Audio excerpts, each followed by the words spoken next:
जय हिंद मित्रों। आज का हमारा टॉपिक है endoplasmic reticulum. Endoplasmic reticulum cell में पाया जाता है। आपको सेल पढ़ाया जा चुका है, आर्गेनल्स को भी कुछ पढ़ाए गए हैं और उसमें एक आर्गेनल्स इंडोप्लाज्मिक रेटिकुलम है जो eukaryotic plant and animal cell दोनों में पाया जाता है। Bacteria and blue green algae में यह नहीं पाया जाता है।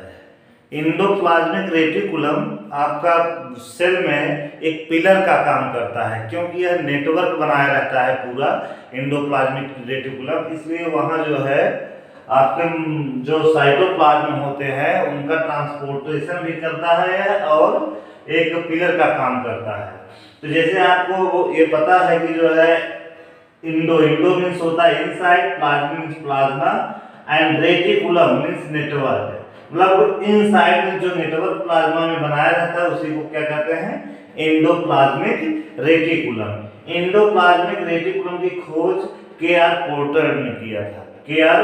पोर्टर ने किया था। अब इसलिए हम आते हैं इसके स्ट्रक्चर पर। तो यह न्यूक्लियस से लगा हुआ होता है। ये देख रहे हैं आप, न्यूक्लियस बना हुआ है। न्यूक्लियस की झिल्ली न्यूक्लियर मेम्ब्रेन से लगा हुआ अटैच होता है और उसी से ये आप देख रहे हैं निकल रहा है आपका ये जो स्ट्रक्चर आपको यह दिख रही है, यह है इंडोप्लाज्मिक रेटिकुलम। यह आपका इंडोप्लाज्मिक रेटिकुलम है और इसके स्ट्रक्चर के आधार पर इसको 3 भागों में बांटा गया है। किन किन भागों में बांटा गया है आपने समझिए। जो है पहला आपका सिस्टर्नी है, ये स्ट्रक्चर के अनुसार है, सिस्टर्नी है। अब सिस्टर्नी जो होती है अनब्रांच्ड होती है और इस पर राइबोसोम्स लगे हुए होते हैं और यह चपटी होती है, कुछ ही साइड तरह की होती है।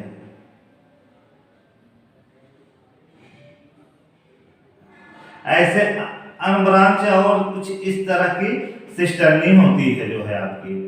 अब अगला आता है जो है वेसाइकल्स आता है। पहला आपका स्ट्रक्चर के अनुसार सिस्टर्नी हो गई, दूसरा हो गया वेसाइकल्स। वेसाइकल्स होते हैं अंडाकार, ओवल शेप में होते हैं और यह आप देख रहे हैं वेसाइकल्स ये हैं सिस्टर्नी से लगे हुए जो वेसाइकल्स है, फूला हुआ दिख रहा है गोलाकार, यह आपका वेसाइकल्स है। वेसाइकल्स इससे लगा हुआ होता है और मेन काम यह क्या करता है, वेसाइकल्स ट्रांसपोर्ट का काम करता है। ट्रांसपोर्ट में जैसे आपका प्रोटीन जो बनता है, मिनरल्स जो होते हैं, कैल्शियम आयन होते हैं, उन सब का यह ट्रांसपोर्ट का काम करता है वेसाइकल्स। अब आते हैं हम स्ट्रक्चर के अनुसार बता रहे। अब आते हैं ट्यूबोल्स पे। तीसरा प्रकार स्ट्रक्चर के अनुसार ट्यूबोल्स है। ट्यूबोल्स है नलिकाएं जो होती है, मुख्यतः एसीआर स्मूथ एंडोप्लाज्मिक रेटिकुलम होती हैं। नलिकाएं जो होती हैं मुख्यतः स्मूथ एंडोप्लाज्मिक रेटिकुलम होती हैं और आपका सिस्टर्नी पता हो गया, वेसाइकल्स पता हो गया और स्मूथ एंडोप्लाज्मिक रेटिकुलम से ट्यूबुल्स निकलता है जो मुख्यतः लिपिड का संश्लेषण करता है। हार्मोन्स, लिपिड्स, स्ट्रॉल्स, इन सब का संश्लेषण होता है इसके द्वारा, सिंथेसिस होता है। तो आपको इतना स्ट्रक्चर के अनुसार अकॉर्डिंग टू स्ट्रक्चर यह क्या है, 3 भागों में डिवाइड है। 3 भागों में आपको ये पता चल गया है। ओवल शेप मींस आप समझ लीजिए ऐसे रहता है, ठीक। वेसाइकल्स और ट्यूबुल्स ब्रांच्ड होते हैं, इतना जानते रहिए, यह ब्रांच्ड होते हैं।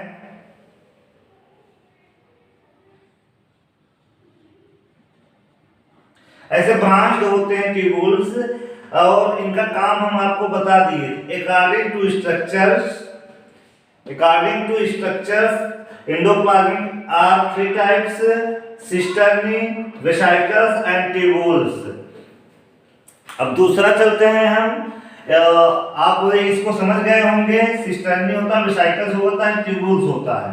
अब हम आते हैं, आपको इसलिए कि बता रहे हैं, पहले लिखे नहीं इसलिए है कि आपको समझ में आ जाए कायदे से। मतलब मैं इसलिए बताना चाह रहा हूं कि ये एकदम सही से आपको ये पता चल जाए क्या है कैसे है। ये 3 प्रकार का आपको पता चल गया। अब आता है दूसरा, अकॉर्डिंग टू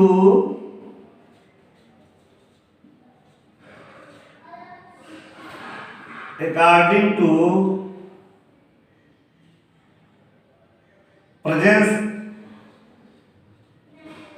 और absence ऑफ राइबोसोम्स।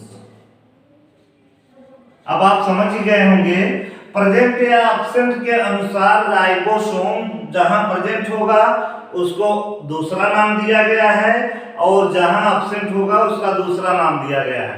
तो इसका ये मतलब, इसके अनुसार राइबोसोम के प्रेजेंट के अनुसार यह 2 प्रकार का होता है। There are 2 types of endoplasmic reticulum. First is rough endoplasmic reticulum.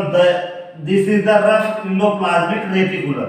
This is the rough endoplasmic reticulum and this is the smooth endoplasmic reticulum. अब आपको क्लियर समझ में आ गया होगा, जिस पर राइबोसोम्स प्रेजेंट है उसे रफ एंडोप्लाज्मिक रेटिकुलम कहते हैं, और जिस पर राइबोसोम्स एब्सेंट है, नहीं है, उसे क्या कहते हैं? Smooth endoplasmic reticulum. ये क्लियर हुआ आपका? अब आते हैं, इसको लिखकर आपको बता देते हैं। RER मतलब होता है ROUGH, रफ एंडोप्लाज्मिक रेटिकुलम। अब आपको समझ में क्लियर हो जाएगा एकदम, एंडोप्लाज्मिक रेटिकुलम।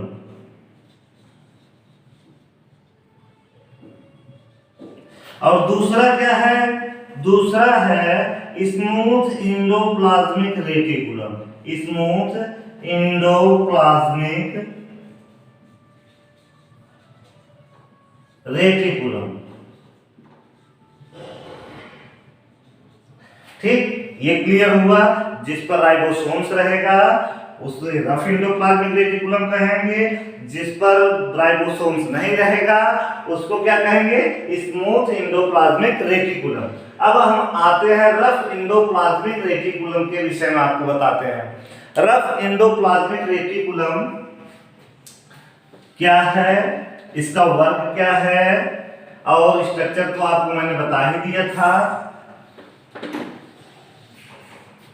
देखिए, रफ एंडो RER कहीं भी लिखा रहे आप समझ जाइए, RER का मतलब होता है रफ एंडोप्लाज्मिक रेटिकुलम। तो इसका प्रेजेंट राइबोसोम्स है, राइबोसोम्स का वर्क ही है प्रोटीन सिंथेसिस करना, इसलिए इसका वर्क क्या हो गया?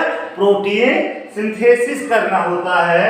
इसका काम होता है प्रोटीन सिंथेसिस करना।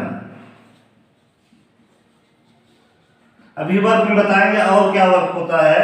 इसका काम है प्रोटीन सिंथेसिस करना और ट्रांसपोर्ट का काम होता है। जो प्रोटीन बनेगी वह ट्रांसपोर्ट कैसे होगी, यह कार्य करता है। दूसरा, कैल्शियम आयन का ट्रांसपोर्ट करना। तीसरा, जो मिनरल्स होते हैं उनका कोशाद्रव्य से और जो अदर सेल होगी प्लाज्मा मेम्ब्रेन, उससे ट्रांसपोर्ट कैसे होता है, दूसरा काम यह है। फर्स्ट हाफ वाले हम जो है आपको बता रहे हैं, मेन काम प्रोटीन सिंथेसिस करना।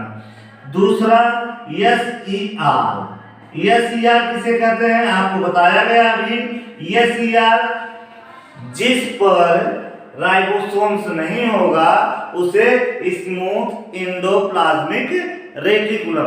स्मूथ मतलब आप समझ रहे हैं, जैसे घी होता है ना, घी एकदम चिकना होता है, स्मूथ, तो वही है घी, समझिए स्मूथ एंडोप्लाज्मिक रेटिकुलम। अब आप इसका वर्क बताते हैं आपको, लिपिड्स, फैट, वही घी की बात आ गई ना फिर। तो वह एकदम चिकना होता है इसलिए स्मूथ होता है, और इसका वर्क है लिपिड्स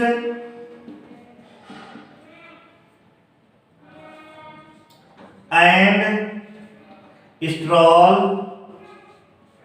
एंड हार्मोन्स का संश्लेषण करता है, सिंथेसिस करता है। अब इतना आप समझ में गए होंगे। जितनी चीजों को हमने बताया, यह सब क्वेश्चंस जो है आपको आएंगे, हर एग्जाम में आते हैं, नीट में आएगा आपका और सिविल में भी आता है, बहुत इंपॉर्टेंट है यह। सिंथेसिस वाला टॉपिक। RER से प्रोटीन सिंथेसिस होता है और SER से लिपिड्स, स्ट्रॉल्स एंड हार्मोन्स का संश्लेषण होता है। तो हम आपको ये बता दिए इसका काम क्या है। अब आपको फंक्शंस क्या है अब ये बता दे रहे हैं आपको। फंक्शन में देखिए